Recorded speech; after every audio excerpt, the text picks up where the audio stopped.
comenzando el estudio de la carta de San Pablo a los Romanos en este año paulino. La semana pasada hicimos la introducción a la carta a los Romanos, hablamos de la justificación, hablamos lo que dice el Concilio de Trento sobre la justificación. Si alguno de ustedes pues no vino y quiere tener introducción a esta parte de la carta a los Romanos, pues puede comprar el tape, el CD a la salida.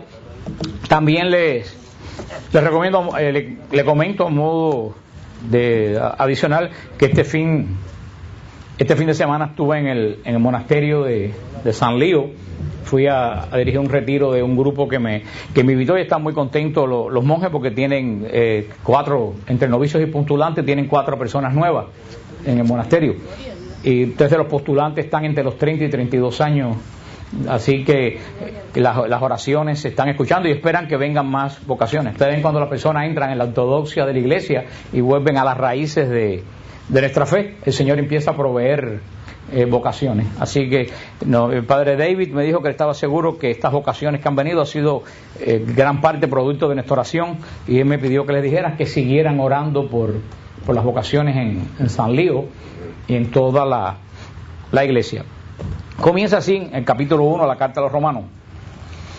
Pablo, siervo de Cristo Jesús, apóstol por vocación, escogido para el Evangelio de Dios, que ya ha prometido por medio de sus profetas en la Escritura Sagrada, acerca de su Hijo, nacido del linaje de David según la carne, constituido Hijo de Dios con poder, según el Espíritu de Santidad, por su resurrección de entre los muertos, Jesucristo nuestro Señor.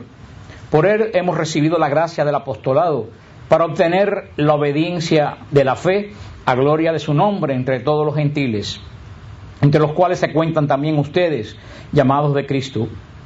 A todos los amados de Dios que están en Roma, santos por vocación, a ustedes gracia y paz de parte de Dios nuestro Padre y del Señor Jesucristo. Esta primera parte, que el Señor añada bendición a su palabra. En esta primera parte, Pablo comienza, como hacen todas sus cartas, con el remitente, el destinatario y una bendición. Ustedes ven todas las cartas, casi todas las cartas de Pablo, menos Hebreo, va a tener esta característica. Dice quién es el que escribe la carta, a quién va dirigida y le da una bendición. En el versículo 1, San Pablo nos presenta las 3 características del apóstol. Dice en el versículo 1 que es siervo de Jesucristo. Ustedes ven, Pablo, apóstol por vocación, escogido para el Evangelio, y nos sigue diciendo, constituido siervo de Jesucristo. Una de las características que Pablo nos muestra aquí. Pablo le dice a los romanos y se identifica que él está totalmente puesto a la disposición del Señor. Un siervo como la misma palabra que María usa en la Anunciación, y aquí la sierva, la esclava del Señor. Nosotros no tenemos el concepto de siervos porque no tenemos esclavos, gracias a Dios, que esa lacra se ha eliminado en muchas partes de la humanidad. Pero los siervos en la antigua cultura romana y griega, un siervo no tenía, eso era la característica de los siervos, no tenían voluntad propia. El siervo no podía hacer lo que quería, el siervo estaba a la disposición de lo que el amo quería. Su voluntad era la voluntad del amo. Por eso María se pone como sierva del Señor, la que está abierta a cuál es la voluntad de Dios. Y Pablo también se nos muestra aquí en la carta de los Romanos que él también es un siervo de Jesús. San Pablo se dice que está totalmente a disposición del Señor. Esa es verdaderamente una de las características de Pablo y de verdaderamente de la persona que quiera seguir a Jesús. Una persona que quiera ser perfecta no solo tiene que seguir a Jesús, tiene que hacerse siervo de Dios. Ahí es donde está el gran problema. Tenemos muchas personas en la iglesia católica hoy en día que son adoradores de Dios, pero no son siervos de Dios. ¿Cuál es la diferencia entre un adorador de Dios y un siervo de Dios?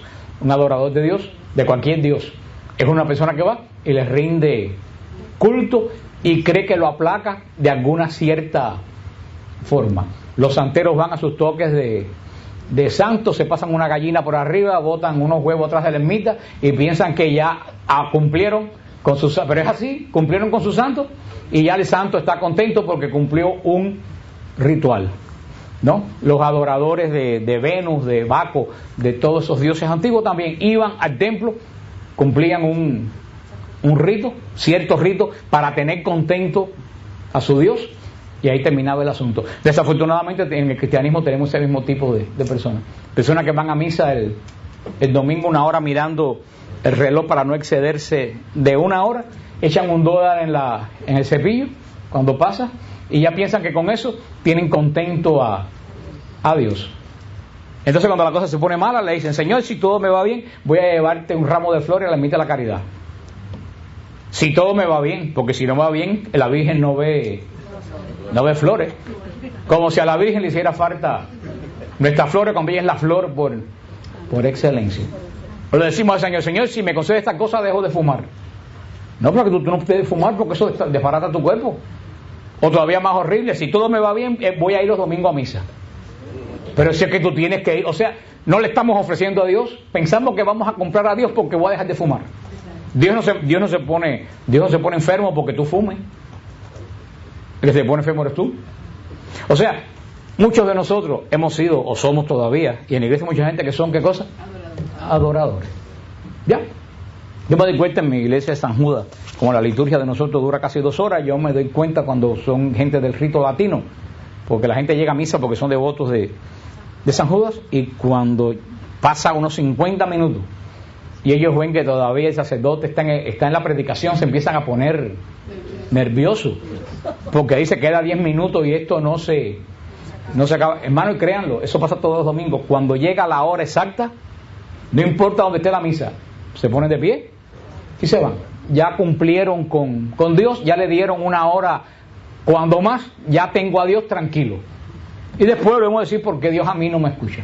Esas son gente que son, ¿qué cosa? Adoradores de Dios. Pero el Señor se lo dijo a la samaritana: Él quiere adoradores en espíritu y en verdad. Ahí es donde está la característica. Y un adorador en espíritu, adorador en espíritu, lo que espera el Señor de él es que le someta su voluntad. Porque si yo no ajusto mi voluntad a la voluntad de Cristo, hermano, yo no sé dónde van a ir, pero van a pasar bastante calor. Y lo dice la palabra de Dios. Y el otro día me preguntaban: ¿eso es cierto? Digo, es tan cierto como que lo dice la palabra de Dios. Sin santidad nadie verá a Dios. Vamos a repetirlo: sin santidad nadie verá a Dios. Y no hay que esperar que nos canonicen. Los santos, la iglesia no hace santo, se lo he explicado montones de veces. La iglesia proclama santo. ¿A quiénes proclama la iglesia santo? A la gente, lo dicen claro, que se distinguen en cosas extraordinarias. ¿Que se qué? Distinguen en cosas extraordinarias. Pero hay santos que no se distinguen en cosas extraordinarias porque viven una santidad como debe ser. Y como no es nada extraordinario, no se distinguen, pero no dejan por menos que ser verdaderamente santos. Santos aquel que ajusta su voluntad a la voluntad de Dios. Eso es ser santo. Ajustar mi voluntad a la voluntad de Dios. Preguntar continuamente: Señor, ¿qué tú quieres de mí? Esa es la santidad que nos llama el Señor. Ojalá fuéramos santos extraordinarios y todos aquí salieran canonizados. Ya yo le pedí a Marta María la patente de mis reliquias. Ella va a repartir, como a ella le encanta entonces el eBay de reliquias, ella va a vender mis reliquias no, de mí va a quedar incorrupta solamente la lengua. Eso te lo puedo asegurar. Te lo puedo totalmente asegurar. Pero bueno, no es el tema ahora de qué va a quedar de mí. Es lo que va a quedar de ustedes en el espíritu, lo que estamos tratando aquí. Ojalá que todos fuéramos canonizados santos. Pero esos son personas extraordinarias. La Madre Teresa de Calcuta tuvo la suerte de cuando fue Pablo VI a la India en el año 67, cuando eso el Papa todavía no habían tratado de matarlo nunca. Por eso andaba en un automóvil descapotable, puesto de pie, sin ningún tipo de nada alrededor, y en el automóvil descapotable que la India le proveyó a Pablo VI, que se lo regalaron, Pablo VI, cuando le presentaron a la Madre Teresa, que era una monja más que nadie conocía, que cuidando enfermos en Calcuta, Pablo VI le regaló el automóvil a la Madre Teresa. Y la Madre Teresa al día siguiente, ni corta ni perezosa, lo vendió para los enfermos. Ahí fue cuando el mundo conoció a la Madre Teresa. Pero si Pablo VI no va a Calcuta y le regala el automóvil, la Madre Teresa se muere y nadie la hubiera conocido. Hay una monja, la Madre Emmanuel, que es más o menos como la Madre Teresa, vive en el basurero del Cairo y ha hecho una ciudad de los basureros de Cairo, que son los intocables, los que nadie los puede tocar, ni los musulmanes los pueden tocar. Y ha hecho una ciudad con casas, agua, electricidad, agua corriente, orfanatorios, hospitales, y sin embargo nadie la conoce. O sea, ¿cuántas personas como la Madre Teresa no habrá en el mundo? Pero la Madre se distinguió por una habilidad extraordinaria en su santidad que llegó a todas las personas. Pero eso no quiere decir que cada persona no puede vivir la santidad a su medida. Y Santa Teresita definió muy bien lo que es la santidad: hacer lo ordinario extraordinariamente bien. Punto. No aspiren a hacer cosas extraordinarias que no están al alcance de sus manos. No quieran irse a misionar al Congo, porque ustedes saben que nunca en su vida van a ir. Traten de misionar a los que tienen alrededor suyo. No traten de hacer las cosas que ustedes no pueden hacer. Si tú no puedes predicar, no prediques. Si tú no sabes cantar, no te metas a cantar en un coro, que lo que hace es echar a perder los oídos hasta de los ángeles. Hay gente que se empeña en cantar en los coros y nunca pueden dar una nota. Señor, ¿qué hace usted cantando en un coro? Es la angustia de todos los directores de coro, y son los más fieles, son los que nunca faltan. Si usted canta como un ratón, mira, limpia la iglesia. Ustedes no saben lo que a mí me encantaba en mi país: limpiar la iglesia. Esa era una de mis cosas más favoritas que yo hacía en la iglesia: limpiar la iglesia, dejarla brillando y decir, Señor, qué bonita dejé tu casa. Hoy en día, desafortunadamente, aquí se paga todo, y por eso que las iglesias andan sucias, porque no se hace con amor. Las cosas que se pagan no se hacen igual que las que se hacen con amor. Pero cada uno debe hacer lo que está a tu alcance, y con eso se santifica. Mira, San Martín de Porres pasó a la santidad con una escoba, y nadie hoy en día sabe cómo se llamaba el prior del convento de San Martín de Porres. ¿Cómo se llamaba el prior? Nadie. Hermana, ¿cómo se llamaba el principal, el general de los dominicos en esa época? Ni la hermana lo sabe. ¿A quién conocemos? A San Martín de Porres, el que hacía el oficio más humilde. ¿Por qué? Porque hizo lo ordinario extraordinariamente bien. Si San Martín de Porres hubiera fajado toda la vida por llegar a ser prior, nunca nadie lo hubiera conocido. Y eso es el Señor lo que nos llama a cada uno de nosotros. Eso es lo que llamó a Pablo. ¿A qué llamó el Señor a Pablo? A predicar. A predicar. Y a eso se hizo siervo, como predicando. Nunca aspiró a ser obispo, nunca aspiró a ser papa de la iglesia, nunca aspiró a hacer nada. Sencillamente a lo que el Señor lo llamó. Cada uno de ustedes deben preguntarse a qué el Señor me ha llamado. El Señor llama a todo el mundo. Créanme, todo el mundo tiene un llamado. Lo que muchas veces nosotros no queremos ser fieles al llamado que el Señor nos ha dado porque no nos gusta. Y les repito lo que he leído tantas veces yo, que el sufrimiento surge en la vida cuando yo hago resistencia a la voluntad de Dios. Se lo repito, uno sufre cuando uno hace resistencia a la voluntad de Dios. Cuando tú te dejas llevar en el río de la voluntad de Dios, tú dejas de sufrir. ¿Por qué sufrimos tanto? Porque yo quiero que se haga mi voluntad. Mi voluntad. Siervo, Pablo, totalmente a disposición del Señor. Él, que antes fuera un enemigo del Evangelio, se convirtió en un siervo de Jesús. Y aquí se cumple lo que también va a decir Pablo, que lo sabe muy bien: donde abundó el pecado, sobreabundó la gracia. Y ese es el misterio de Dios. Tú ves personas que te dicen: pues yo nací católica y me estudié con las Ursulinas. Digo, y todavía no te has graduado, porque tiene 100 años y todavía no sabe lo que es ser católica. Aquí nadie nace católico. Aquí no se convierte a la palabra de Dios. Le decía Márcio Moreira Alves, un escritor brasilero, que el católico que ha sido sometido a una educación católica tradicional le da doble trabajo al Espíritu Santo para su conversión. Son gente que tú le dices: te invito a un retiro. Bueno, ¿para qué? Si yo no digo que ir a un retiro, si yo no mato, ni robo, ni... Te lo digo porque yo fui uno de ellos. ¿Qué trabajo da que un católico de eso? Porque lo primero que tú necesitas para tu conversión es decir: yo necesito de Dios. Ese es el primer paso para la conversión. Y hoy en día ponemos nuestra esperanza en muchas cosas que no son Cristo. Pablo también dice las características de Pablo. Primero, siervo de Jesucristo. Segundo, llamado a ser apóstol. Apóstol significa enviado. Significa apóstol. Enviado. ¿Enviado a qué, Pablo? A predicar el Evangelio. Los apóstoles, Pablo era uno de ellos, a pesar que no conoció a Cristo personalmente en vida. Los apóstoles eran verdaderamente testigos del ministerio terrenal del Señor Jesucristo y de su resurrección.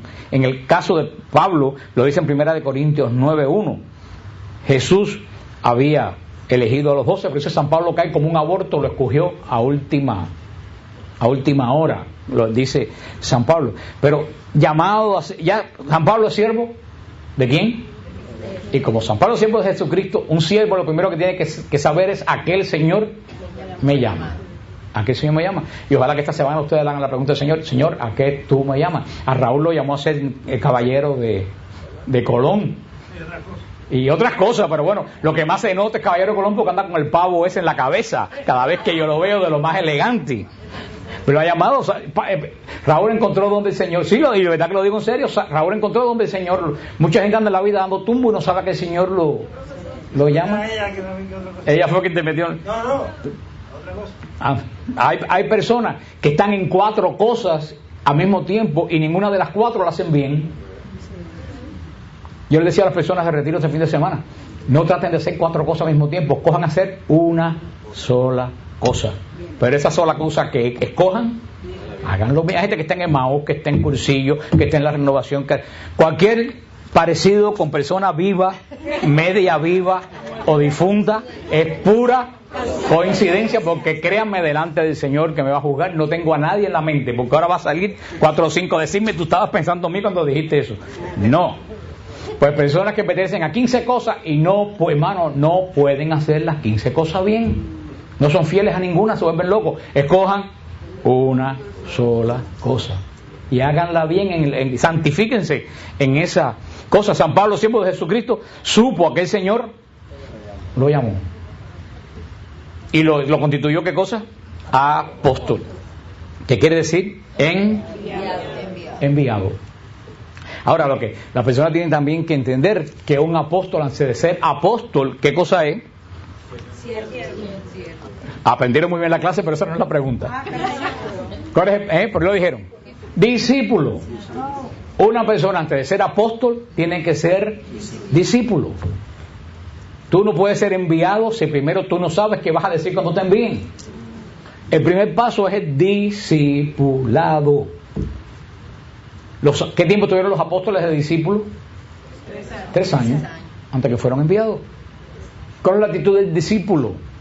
La de María, la hermana de Marta, la hermana de Lázaro, que se sentaba a los pies de Jesús, lo contemplaba y escuchaba. El discípulo aprende. Cuando el discípulo sabe, entonces el Señor lo envía. El Señor lo manda de discípulo, lo hace ¿qué cosa? Apóstol. Pero hoy en día vemos gente que llegan de la calle y a las 4 semanas quieren ya ser apóstoles, y le estudian 3 versículos bíblicos y ya enseguida ponen un grupo de oración. Y de verdad que yo les digo una cosa: hay que tener cuidado con algo terrible en el mundo espiritual. ¿Tú sabes qué cosa es? La soberbia, la soberbia que está bien, pero que yo lo llamo con otro nombre. Y llamo la soberbia envidia espiritual. La envidia espiritual es peor que la envidia del mundo. Si fulanito hace tal cosa, porque cosa yo no lo voy a hacer, porque no es tu tiempo y el Señor no te llamó a eso. La envidia espiritual acaba con los ministerios. La envidia espiritual acaba con la vida de los cristianos. Tú no te fijas en lo que hace otro, tú fíjate lo que el Señor te ha llamado. Sé primero discípulo, aprende. Cuando tú aprendas, sin que nadie te lo diga, el Señor te va a mandar y te va a poner donde te quiere poner y te va a abrir las puertas que Él te quiere abrir, pero no cuando tú quieras, es cuando quiere Él. Y Pablo, cuando entró ciego a Damasco, no se fue y puso un grupo de oración en una esquina o abrió una iglesia en una esquina. Fue a Ananías para ser instruido en la fe. Estuvo 3 años aprendiendo en la fe, de discípulo. Y después que subió a Jerusalén a presentar su doctrina a los apóstoles. A veces la doctrina que había aprendido era la doctrina que los apóstoles habían recibido de Jesucristo. Así que primero ser siervo, segundo discípulo y apóstol, y tercero, dice San Pablo, era sido apartado para el evangelio de Dios. Es decir, por Dios mucho tiempo antes de ser llamado a su conversión. Desde siempre el Señor nos ha mirado y nos ha apartado. No importa el camino que tú cojas, si el Señor tiene puestos los ojos en ti, Él te lleva. Pablo ha sido apartado por Jesús para el evangelio de Cristo, siervo de Jesucristo, llamado a ser apóstol. De la tercera pregunta, ¿apóstol de qué? Del evangelio de Jesucristo. Cada cual nos puede llamar el Señor a ser apóstol de muchísimas cosas. Apóstol de su misericordia, apóstol de su caridad, apóstol de la oración. No todo el mundo tiene que predicar. Si las monjas de clausura no oran, nosotros los que predicamos no podemos hacer absolutamente nada. Entre 15 predicadores y una monja de clausura, yo me quedo con la monja de clausura. Eso hace más que 15 predicadores. Las batallas se ganan en los conventos, no se ganan en los púlpitos. O sea, cada cual tiene que saber, no tiene que ser llamado, tú tienes que ser llamado puede ser llamado a la caridad, como están haciendo Rosana, esta gente ayudando a los niños de Belén y el resto de las muchachitas. Puede ser, no sé, llamado a organizar los retiros, cada cual el Señor llama. Personas que tienen habilidad para hacer cosas, el Señor llama. Y eso también es un apostolado. El apostolado no solamente es la predicación, pero también cuando el Señor te llama, el Señor te aparta. Te llama, no te llama como un loco. El Señor te llama y te dice, te quiero apartado para tal cosa. Pero tú tienes que saber, San Pablo ya sabemos, fue apartado para el evangelio. Yo siempre digo a la persona que la mejor forma y esto no es pietismo, no es un quietismo que te quedas ahí, pero yo creo que la mejor forma es hacer tu parte, arrodillarte y decir, Señor, llévame a donde tú quieras, y dejarte llevar. No decir tú, no, yo quiero ponerme en tal lugar. Hermano, créeme, déjate llevar. Yo un día me arrodillé al Señor y le dije, Señor, dame donde tú me quieras llevar. Yo jamás en mi vida pensé estar parado en un grupo de oración, porque yo hice toda mi vida fue tocar órgano y dirigir coro. Yo nunca pensé estar parado, y menos ir a hacer un programa de televisión Israel. Si ahí me dicen eso hace 15 años, me muero de la risa o del susto. Sencillamente yo sí le dije, Señor, yo puedo ser pesado, puedo tener 300 defectos, caerle pesado a la mitad de Miami, pero sí tengo lo digo porque no es mío del Señor, yo soy fiel a lo que el Señor me pide. Si el Señor me dice por ahí, si mañana me dice, no vuelvas a abrir tu boca, más nunca vuelvo a decir una palabra. Pero hay personas que se amarran de las cosas, yo digo los Fidel Castro espirituales. Hay gente que llevan 45 años en el mismo ministerio y ya no tienen nada que dar y acaban con el ministerio. Todo es porque yo no quiero soltar. Hay que predicar más de Juan el Bautista. Conviene que yo me abaje para que Jesús se vea. En muchos ministerios Jesús no se ve porque hay mucha gente grande delante. San Pablo, siervo de Jesús, llamado a ser apartado para el evangelio de Dios, con esas tres características, con unas cosas. Lo que sí terminamos para dar paso a las semanas en este día, pero esa palabra apartado es muy importante. Apartado. ¿Qué quiere decir apartado? Separado. Junto, pero no revuelto. Yo creo que hoy en día lo que pasa en la iglesia es que la gente no se sabe apartar para Dios.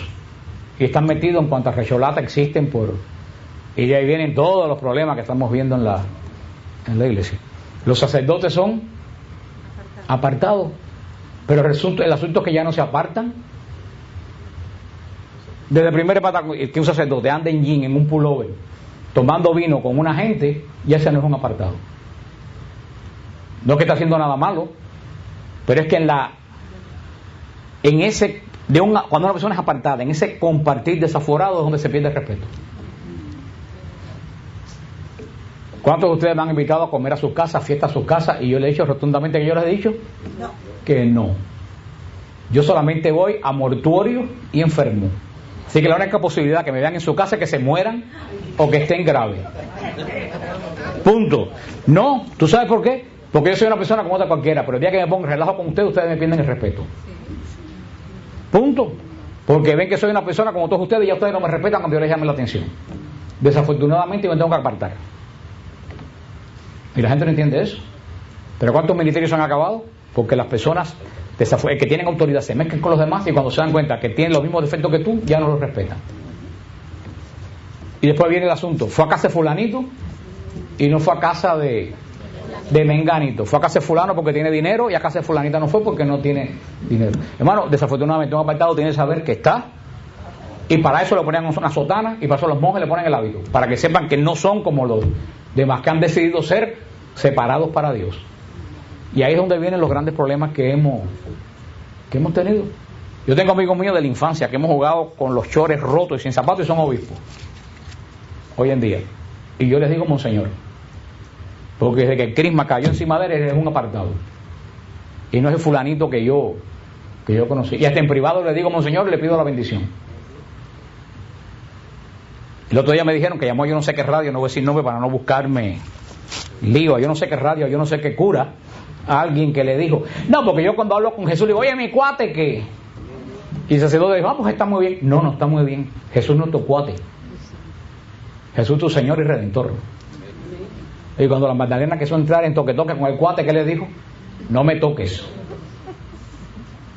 Una cosa es Jesús Mesías, que estaba entre la gente, y una cosa es Jesús glorificado, segunda persona de la Santísima Trinidad. Y ese relajo espiritual en que hemos entrado es lo que ha pasado, que en las iglesias se han convertido en ferias, donde no hay relajo ni devoción, donde no hay respeto ni devoción. Y los que más gritan son la gente que más están comprometidas con la iglesia, son los que más gritan delante del Santísimo. Yo el otro día fui a una iglesia que me invitaron para hacer un rosario la víspera de las elecciones.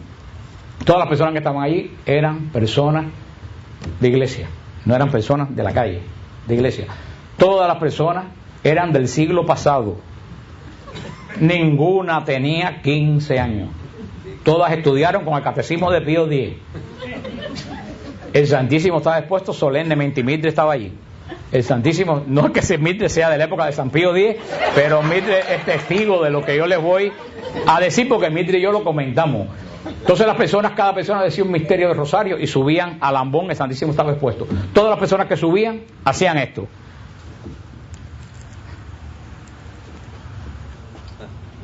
Digo yo, pero ¿de dónde salieron esa gente? ¿No tuvieron abuelas que los enseñaran? Mi abuelita me enseñó desde que tenía 3 años. Cuando el Santísimo está en el sagrario, mira, una rodilla, pero cuando esté puesto, las 2 rodillas en tierra. Hermano, se ha perdido totalmente el sentido de reverencia a Dios. Y eso viene, aunque ustedes no lo crean, de todo este relajo de no estar apartado. Ya nada está apartado. El único que está apartado es Dios, que lo ha metido en un cuarto para que no estorbe. Se ha perdido el sentido de reverencia. Y si esas son las personas adultas, ¿qué se puede esperar de la nueva generación de la iglesia? Tenemos que orar.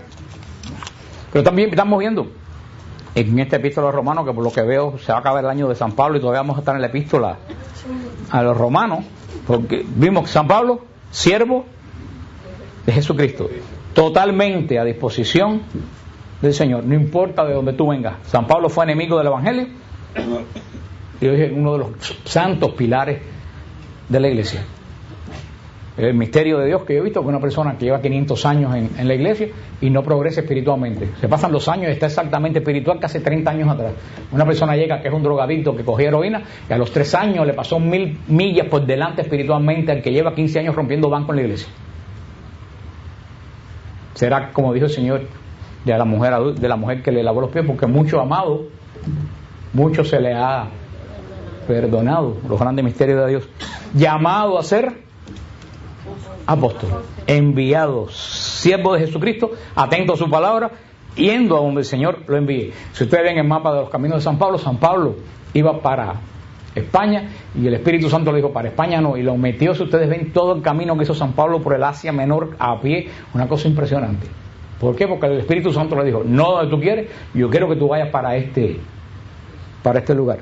Apartado para el Evangelio de Dios. Desde que él entendió cuál era su misión, se dedicó a esa misión sin interferir las otras misiones de la iglesia. La semana que viene seguimos con esta interesante carta del apóstol San Pablo, que como vimos en la introducción, casi todo va a girar sobre el papel de la fe. Después va a empezar en el capítulo 1 a hablar de la justificación del pueblo judío, cómo se justificaban los judíos por la ley.